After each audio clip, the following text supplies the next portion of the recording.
Israeli. Peleg, hi, how are you doing? Thank you for joining us today. Yeah, doing well. Hello, Andre. I hope all is good in your side of the world. Yeah, I'm good. So then today we'll be discussing a very interesting topic about marketing campaign optimization and value-based optimization, all the stuff. We always get a lot of questions about how to optimize marketing campaigns, how to set up optimizations properly and effective. To maximize ROAS and scale marketing campaigns quickly and with less budget, of course.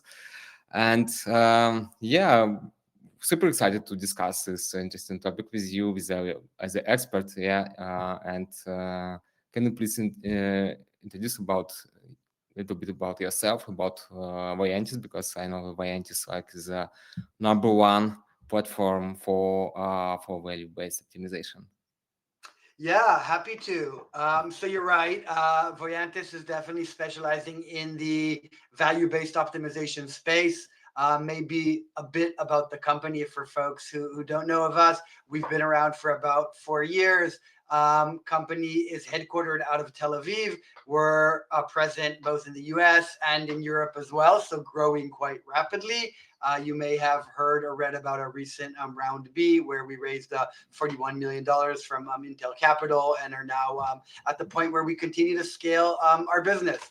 What we do is essentially we help advertisers that have a lifetime value that accrues over time to make better decisions today with regards to how they're spending their marketing dollars. So obviously, when the lifetime value is a bit further away, it's difficult to make decisions as to how to spend money today. And that's where Voyantis comes in with predictive AI and prescriptive AI. And we help them look into the future and just make better decisions. Yeah, Um, amazing. Yeah. By the way, congrats on the new round. It's a huge thing. Yeah. Okay. Before we jump into value based optimization, new approaches with the AI. Um, what's the main user acquisition challenges you see right now in the market that marketers face nowadays? yeah, so quite a few challenges. I think the biggest challenge, if I had to kind of put an umbrella theme to it, is that marketing is becoming more and more simplified. And I'll put kind of air quotes around the word simplified because I don't think it's simple by any means. But as we see kind of AI take a bigger and bigger role in the world and in marketing specifically, we see that also impacting the levers that a marketer has to pull and play with in order to do an outstanding job in marketing. So just to kind of be a bit clear on that, I tend to think about it in several different buckets. If you look historically into the world of marketing, I think targeting used to be a big thing. If you know, I've been in the online marketing space for above 20 years. I remember the days where Facebook just came out and targeting was such a unique novelty where you could target a specific demographic in Texas at a certain hour, a certain age range, a certain zip code. And that was really the power of Facebook and of targeting. And it was very, very effective. But nowadays, Facebook or Meta and Google, they're telling us the opposite. They're saying, give us a broad audience, tell us kind of who that audience is in very broad strokes, and we're going to find the micro or the kind of the narrow demographic that is most relevant for you. So that was kind of a long way of saying AI has completely changed the way media buyers or marketers do targeting, simplified it again. Same thing about bidding, right? Remember back when we used to bid on clicks or impressions even, and you need to play with the bids to kind of back out what your CAC is or what your lifetime value is, and find a bid that would make sense to your business in the auction. That again is no longer the reality today. AI has taken over bidding. Folks don't bid on Google or Meta anymore. Folks give a target. We want to hit a target CPA of $100. Meta or Google do the bidding on the back end. So once again, AI has kind of disrupted that area. And then the third one is the black box approach, where we're seeing Google and Meta and these sophisticated ad platforms create ad formats such as the A plus suite of products, or UAC, or I think it's called ACI nowadays.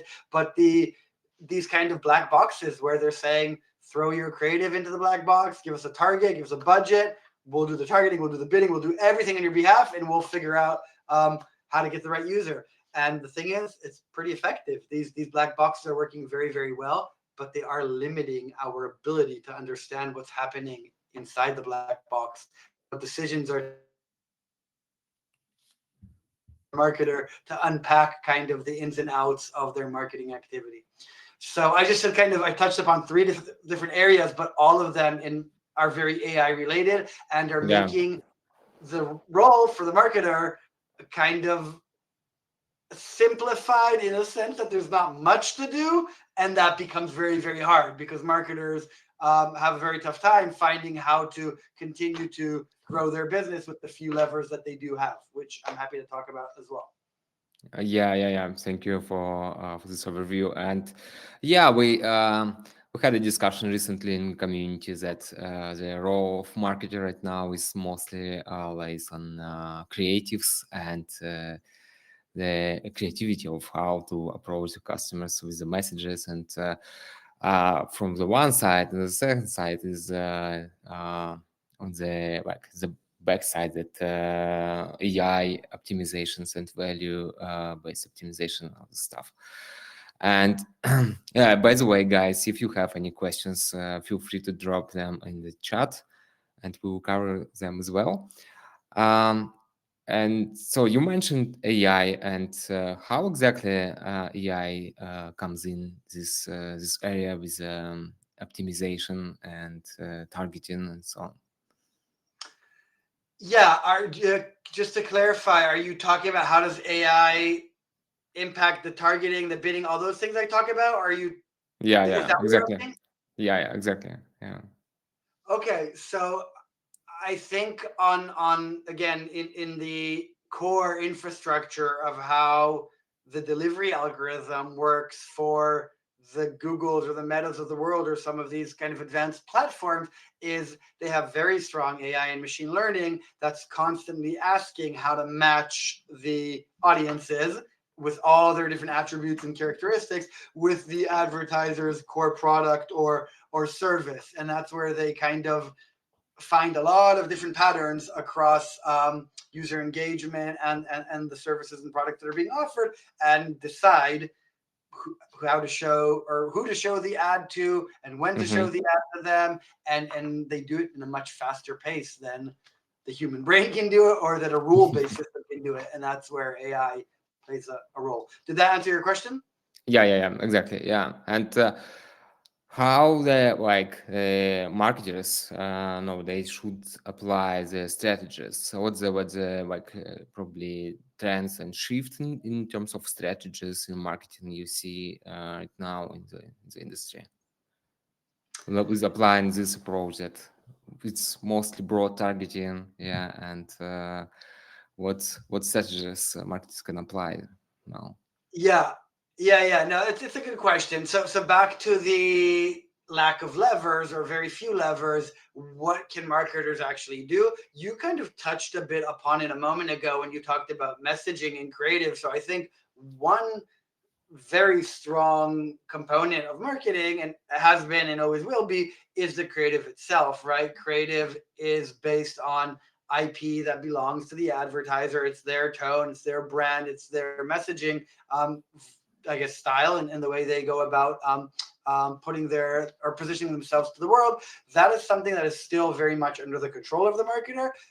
With that said, we've seen massive disruption in that space with the emergence of Gen AI technology. So nowadays, marketers have much more access to creatives, to iterations, to the ability to produce at a mass scale ads. And that in itself, I think, is a very important area to really nail down and to figure out the creative testing strategy for a marketer. And there's lots of very cool tools that can help folks do that. I think Mm-hmm.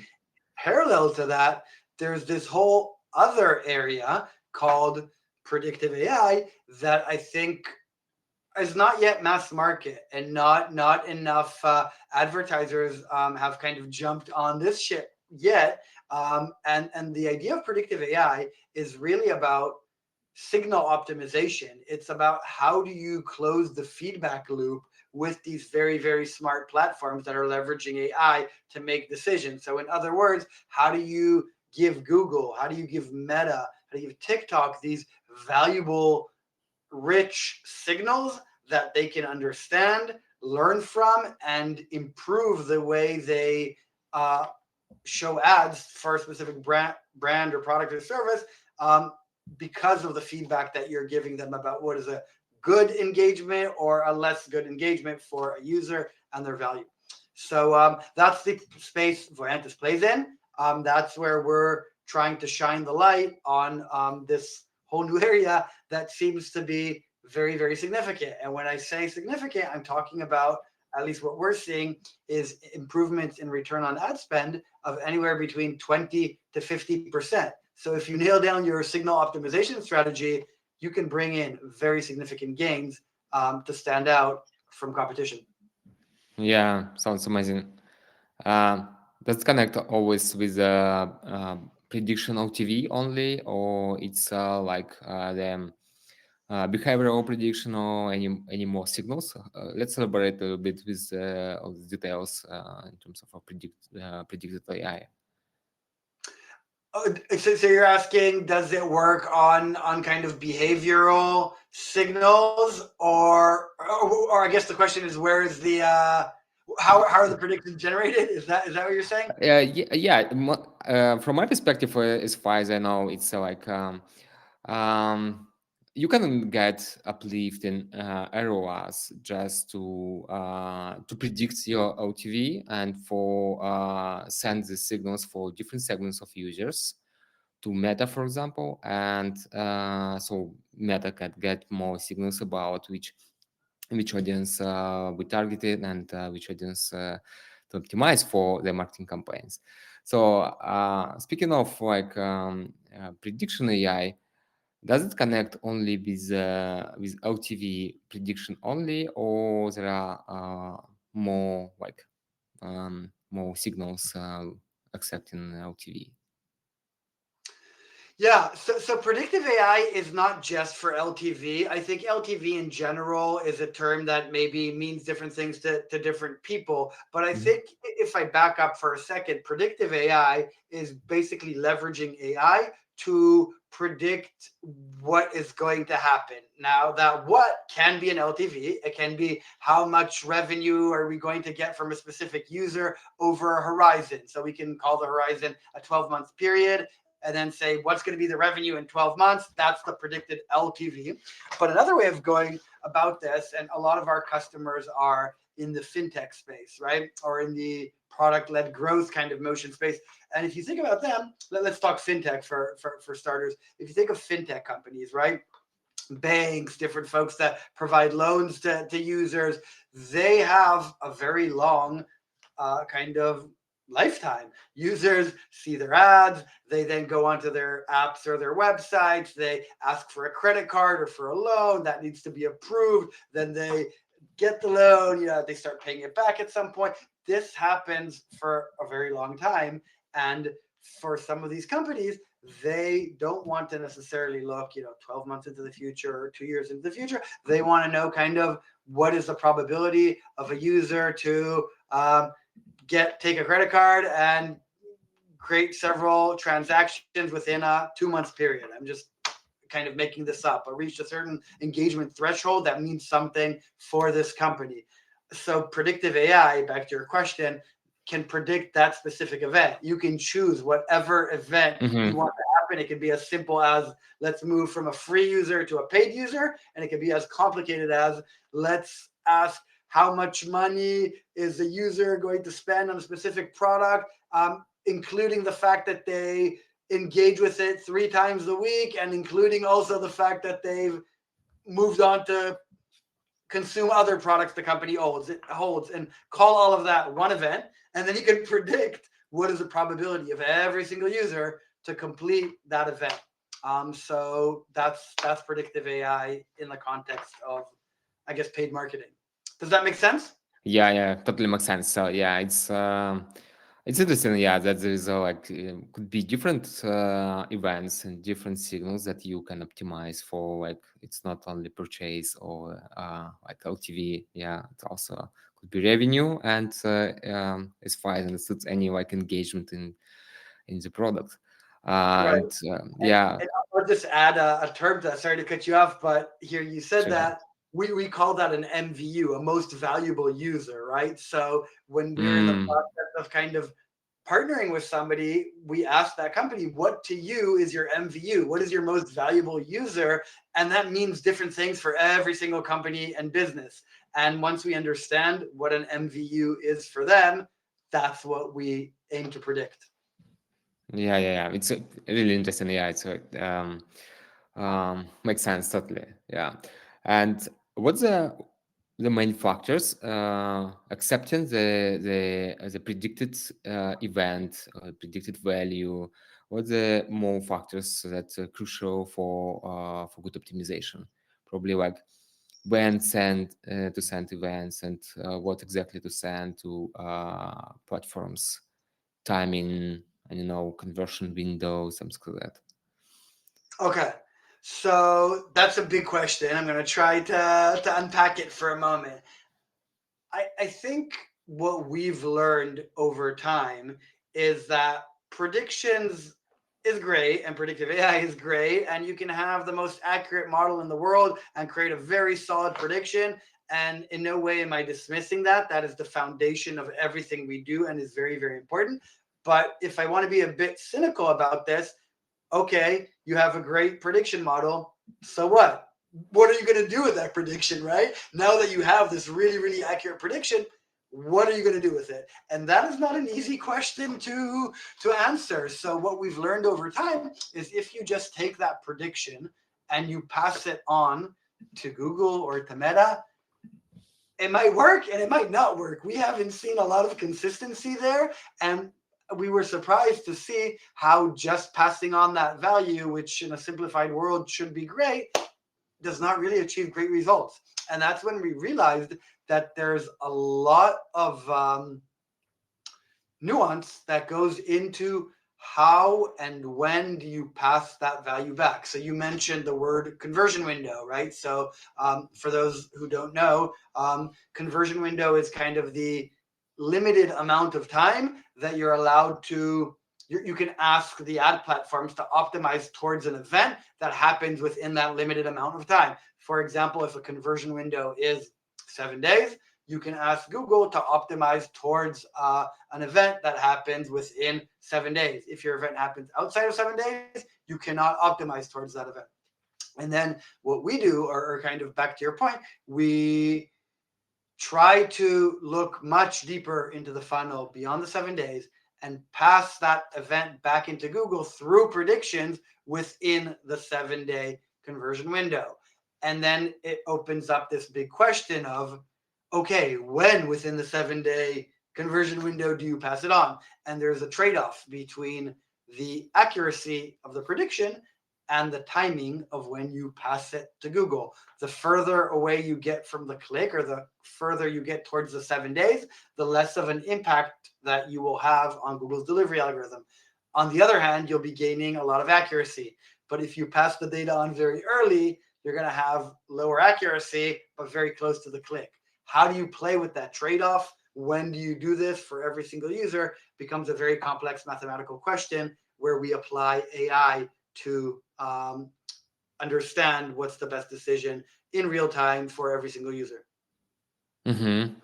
So you send the exact value or events that predicted for each user, not buckets, not segments yet, for each user.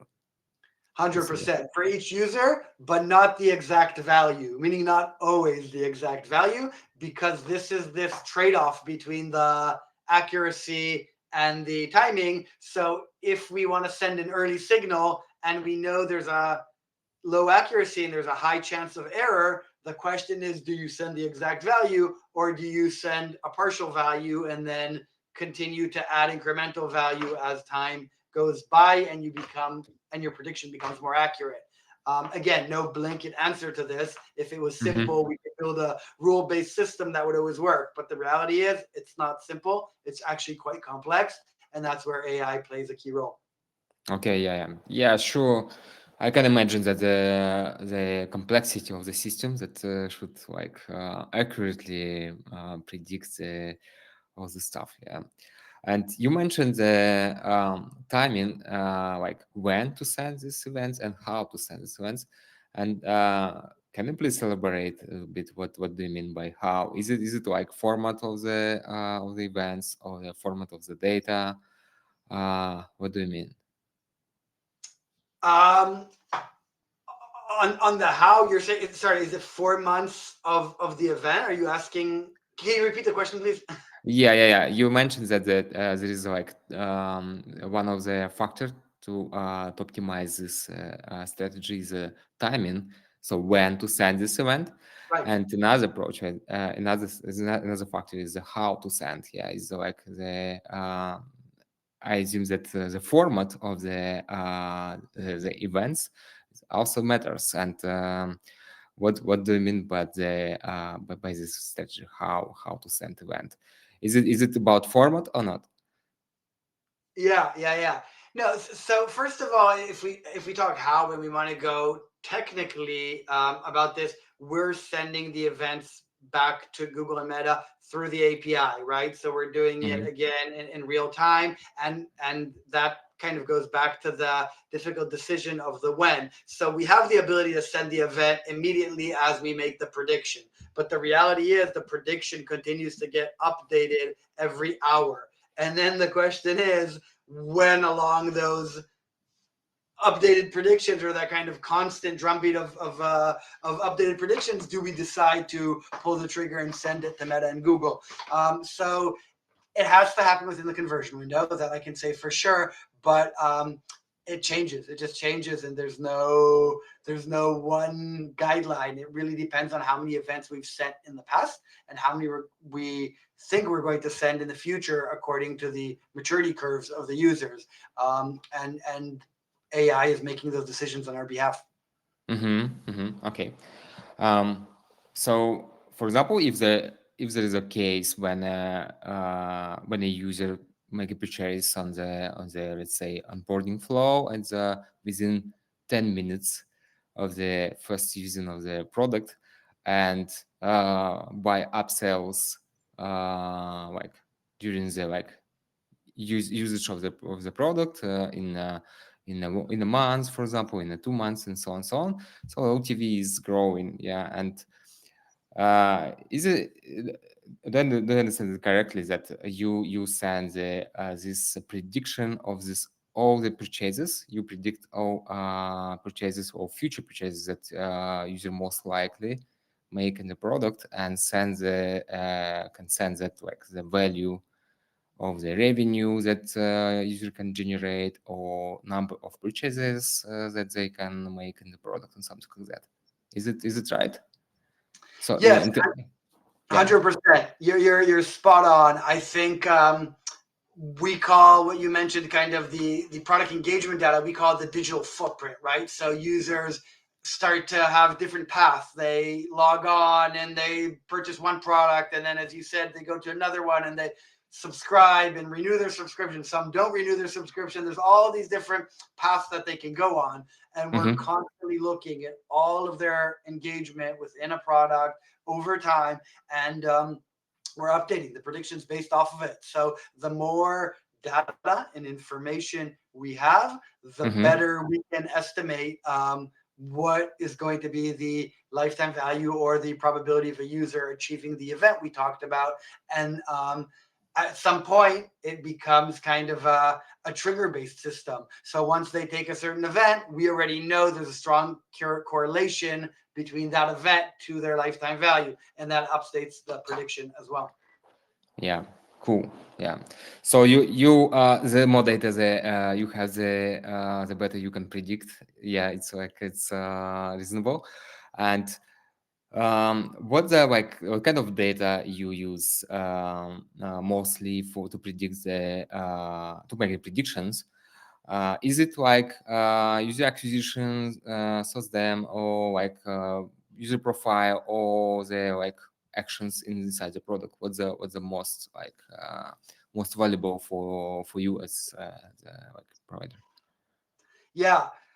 Um, it's a good question, and when I have to say most valuable, it also depends on the time because that changes. So early on in the predictions, you don't have a lot of data, and then the most valuable data becomes the characteristics of the users, the attributes of the users, their geo, their device, their browser, all the things that they come with. That becomes basically the only data you can use, and we make very good predictions very early on because that's what we have. But as time goes by and then the product engagement comes in, suddenly the weight goes over to there because you have much richer data, and that becomes the most valuable data. You mentioned onboarding flows earlier, so different the questions that different businesses ask their users and the responses to them. There's a lot of really interesting patterns we can find in that. And you also mentioned the performance data, right? That is crucial, right? The attribution, the performance data, all of that. So it's really a blend of all those data categories, and we apply machine learning to find patterns across all of them together and to really find what is a good proxy to performance. Yeah, yeah, great. Um, I'm just curious that among your customers and your experience with different probably categories of the businesses and companies, what categories of the products can leverage mostly for this approach? Because we had discussion in community that about value-based optimization, and I know that some companies try that without success. Probably they did something wrong or like not properly, yeah. But there is like the opinion that it's mostly related to e-commerce and the products with a lot of variety of user segments and what they buy with the different prices, different LTVs, and so on. What's your perspective on that? What the categories of the product uh, is it for? Yeah. So, first of all, I think it applies to many categories. And if I had to say, kind of maybe repeating what I said earlier, the general theme is if a business is looking at a user in a non transactional way, meaning saying, this is a user that is going to increase and increase and increase in with their spend with my service or my product over time, they have a lifetime value that accrues and becomes bigger over time. They could pretty much, all those businesses could benefit from sorry, from predictive AI. You mentioned e-commerce, so it depends on what type of e-commerce, right? If it's very transactional e-commerce, such as I'm selling a shirt, it usually is more of this is how much money I spent, this is whether the user bought or didn't buy, and that happens very, very quickly. And then I'm not sure they are the huge beneficiaries of predictive AI. But if it's subscription e-commerce, you're sending you some kind of package, you renew the package, and these are things that happen again and again. There's churn involved in all this. Then they can definitely benefit very highly from this. I mentioned earlier categories that we're seeing a lot of success in fintech or financial services. They have very long funnels that predictive AI is huge in their space. We're seeing companies that have a product-led growth motion. So they're offering a freemium product. They have a ton of users that sign up for the product. The majority of the users don't become paid users. So then identifying who does have the probability to become a paid user is a very big deal, very helpful for them. You also kind of get into this world of, are these users private accounts or business/corporate accounts? And then that again really changes the lifetime value of these users for these companies. So that's another area. I'd say in the lead generation space. So when folks are purchasing kind of leads and then trying to sell them something that happens far away, take the real estate business, for example, then predicting kind of what a lead, what is the probability of a lead to actually purchase or sell a home? Obviously, that takes a long time. That doesn't happen overnight. That's a massive area where predictive AI can unlock a lot of value. So quite a few verticals. We've been and are in a lot of different spaces, and that's the beauty of predictive AI, that it can really help a lot of different businesses. Yeah, yeah, very impressive.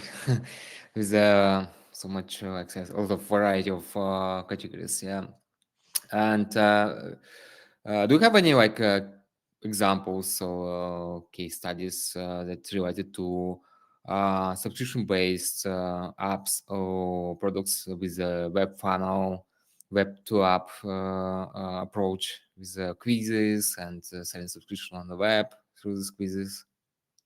Yeah, 100%. So web to app specifically is interesting, right?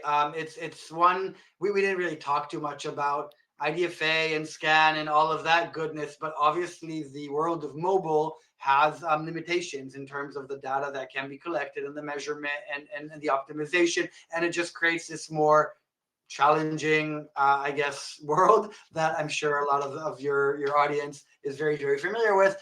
In the context of predictive AI, or at least in our experience, we've seen some health and fitness apps that we work very closely with do some pretty unique things where they create web to app flows and they overcome a lot of these challenges.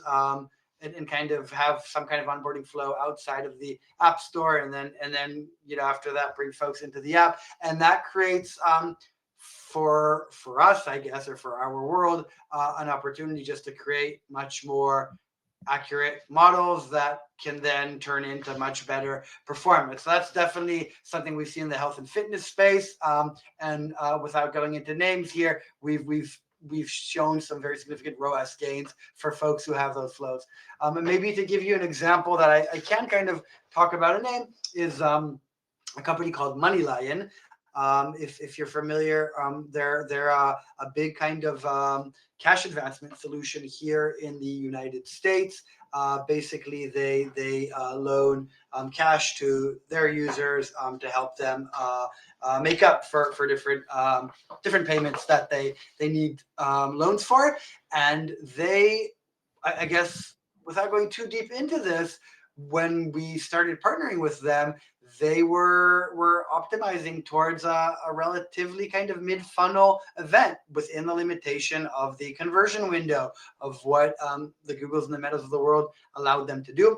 And we introduced the concept of predictive AI and moving on to what Google call a TROAS model, or a VO, value optimization model, in Meta, and really kind of scoring each user according to their potential lifetime value or predicted lifetime value, and the results were phenomenal. So in their case, they had mentioned that if we can improve the ROAS by 10%, they would be very, very happy. We ended up doing it by about 30%, and Oh wow. the results were just mind blowing. So it's a great example of a company with a long funnel that really cares about what happens far away from the click, and how they've leveraged predictive AI and Voyantis to optimize towards something they could not have done so prior.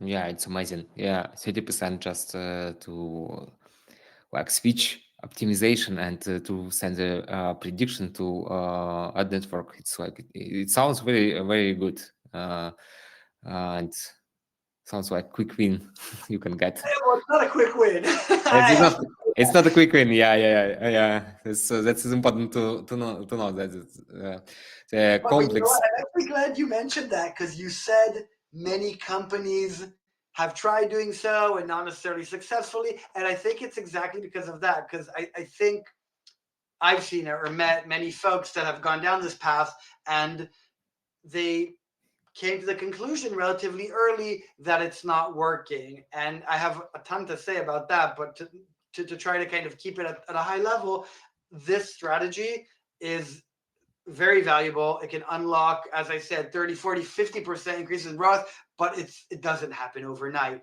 And it's a process. There's building a model, which takes time and has to be done in a very good way. But then there's teaching the ad networks what your new signal is all about.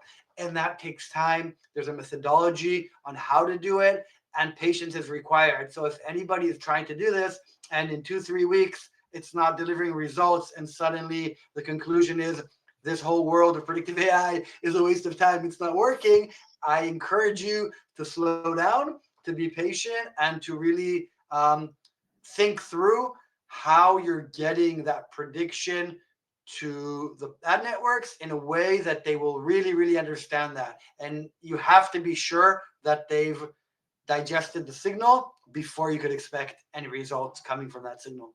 Yeah, it's important to be patient as well. Yeah. Do you have any like estimated benchmarks, how long to wait, or how much budget you need to spend to start seeing the results? Yes. So let me divide this into a couple of different phases. When you talk about how long to wait, I think the first part is building a model itself, right? So, how long does it take you to build a model? I can tell you, we do it in a month. I've seen companies that spend months to years on doing this, and it really depends on how fast you think you can spin up a model or a good model. So that's the first piece. Let's say at minimum, I would say a month, and for some companies it takes much longer, and it's much more expensive than they initially think about when setting out to build a model. But the second piece about getting seeing results, I would say around a 2 month period is an average that I would look at. It can take longer as well, but if you can get back early results within 2 months, that's a good it's a good outcome. It needs to be done in a very specific way, and that changes. I can say that we work very closely with Google, Meta, TikTok. Those are the three main paid media channels that we apply our signal towards, and it's a very different approach to each of them. So the answer is a nuanced channel specific approach. And then when you talk about budget, it's a tough one to answer, because the real question here is not the budget, it's the signal. And each company has a different CAC. So that translates into a different into a different budget, right? But if I go back to the documentation, I think the Googles and the Metas of the world are asking to have at least 50 conversions per campaign per week in order to learn. So if you want to do proper A/B testing, you probably need to double that. So it's about 100 conversions per week for the event that you're trying to teach the ad network to digest. So I didn't answer you in terms of budget, but in terms of events, I would say about 100 per week. Yeah, totally. Yeah, makes sense. Yeah. And you mentioned that Meta, Google, and TikTok, and I was going to ask you about the any like specific differences between these ad networks in terms of like value-based optimization and prediction AI. Wow. Yeah, so many differences. I will keep it simple because this is a topic we could talk about for hours. But I would say the tools are a bit different, right? On the Google side, it's the ROAS tool, and you need to learn how to work with that vehicle. It's a very powerful one. On the Meta side, it's called value optimization. Works a bit in different ways. So a bit. I'm going to stop here because it will get very Okay, techy okay, I got it. soon. But Yeah. you need to play around with them and understand how each of these vehicles react different to the predictions that you send to them. Yeah, let's simplify it, and I will rephrase my question then. Just for marketers who run traffic for subscription-based applications through web to app, what do you recommend to start with? Meta, TikTok, Google, especially with value-based optimization with Voyantis, for example. Yeah. What a tough question. So all those platforms are good. I think the most mature one that I've seen is on the Google side. So they've been around. Their ROAS product has been around for a while and is a bit more stable or consistent, I should say, in the results. But we've seen outstanding results with Meta and TikTok as well. So I guess the question is, and I would ask this in a different way: what is the main marketing channel that a subscription business is currently leveraging, and Mm-hmm. do they and that should probably kind of guide them to say, if we're going to do something, invest time and effort into it, and it's going to make a really big difference, can I do it in a place that I'm spending a lot of money or investing a lot of money, or should I do it in a Yeah. place that I'm not investing a lot of money? So that should be kind of one way to guide that discussion. The exact opposite of that should be, if I'm under leveraging a channel because I have not yet succeeded with it, do I think predictive AI is going to open up a lot of success with this channel? And then that could be a strategic decision to invest in a different one. So I guess it really varies between the businesses and their needs. Does that make sense? Yeah, makes sense that way. Yeah. Thank you. And what are common mistakes that marketers should avoid applying this approach? Common mistakes. So we spoke about one of them, which is just expecting results very, very quickly. I think Mm-hmm. that's definitely a common mistake.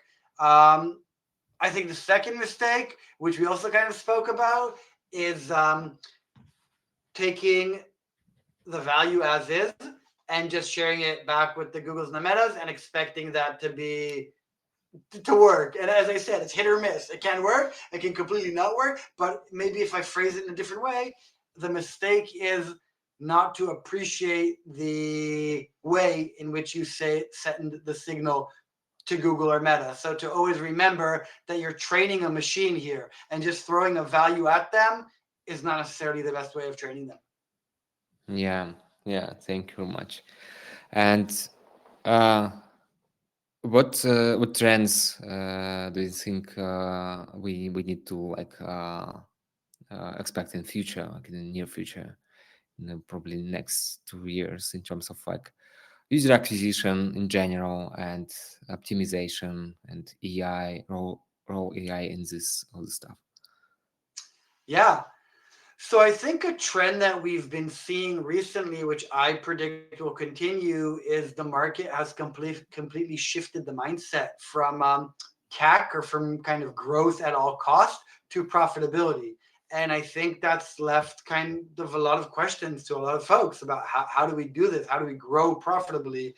And I expect that to continue. And within that, I expect predictive AI to continue to play a very big role in all of this. So I have to say, we work with some very large, sophisticated advertisers that are already there in their mindset, and they are completely on the front, cutting edge of this whole, I guess, motion to think through how do we buy in a much more profitable way, and how do we adopt tools, solutions, methods to do that consistently.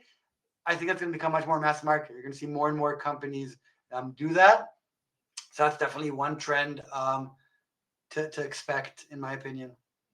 Yeah, yeah, I agree with you that more and more marketers and especially in mobile applications, I can see this shift very noticeable. That very clear that more and more apps just shifting this mindset that running traffic with profitable economics, not just scaling volumes, and they just act accurately and carefully with budgets and ROAS and so on, so on. Yeah, so but it's like it's I think it's positive because it's like it's more smart way to run traffic and to do business and yeah. Um, all right. Do you have anything to add that I probably forgot to ask you?